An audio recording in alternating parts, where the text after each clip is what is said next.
என்னடா எந்நேரம் நட ஓடுற வீடியோ போட்டுக்கிறானே, எத்தனை ஏக்கர் தான் நட ஓடுறேன்னு நினச்சிக்காதீங்க. மொத்தமாகவே ஒரு 1.5 ஏக்கர் தான் நடுறேங்க. அதுவும் பார்த்திங்கன்னா 50 சென்ட்டுங்க. 3 பிட்டாக நடுறேங்க. ஒரே டைம் நட முடியலைங்க. இது பார்த்திங்கன்னா கடைசியாக போட வந்து ஒரு 50 சென்ட்டுங்க. இதுக்கு முன்னாடி போட்டது 50 சென்ட்டுங்க. அதுக்கு முன்னாடி போட்டது ஒரு 50 சென்ட்டுங்க. மொத்தமாக அவ்வளோதான் நடுறேங்க.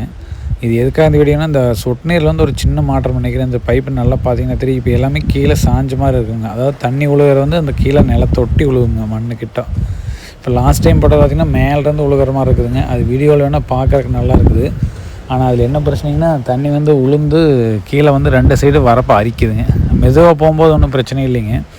ஸ்பீடாக போகும்போது 2 சைடும் கொஞ்சம் அரிச்சதுன்னா தண்ணியெல்லாம் சைடில் போகுது. அது கொஞ்சம் பிரச்சனையாக இருக்குதுங்க.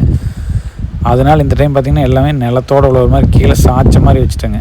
ஃபஸ்ட்டு பைப் வந்து நேராக எல்லாம் மாட்டிட்டு கடைசியாக கீழே சாய்ச்ச மாதிரி வச்சுட்டு மண்ணை போட்டு மூடிட்டேங்க. அதனால் நமக்கு பார்த்திங்கன்னா ஒன்றும் பிரச்சனை இல்லை. இப்போ தண்ணி வந்து நல்லா பாயுதுங்க. 2 சைடும் அரிக்கிறதும் இல்லைங்க. லாஸ்ட் டைம் போட்டதெல்லாம் பார்த்திங்கன்னா கொஞ்சம் அரிச்சுது. கம்மியாக போகும்போது பிரச்சனை இல்லைங்க, ஸ்பீடாக போகும்போது அரிக்குது. இது எப்படி இருக்குதுன்னு பார்க்கலங்க, பார்த்தா போட்டிருக்கிறேன். பார்த்துட்டு சொல்கிறேங்க எப்படி இருக்குதுன்னு.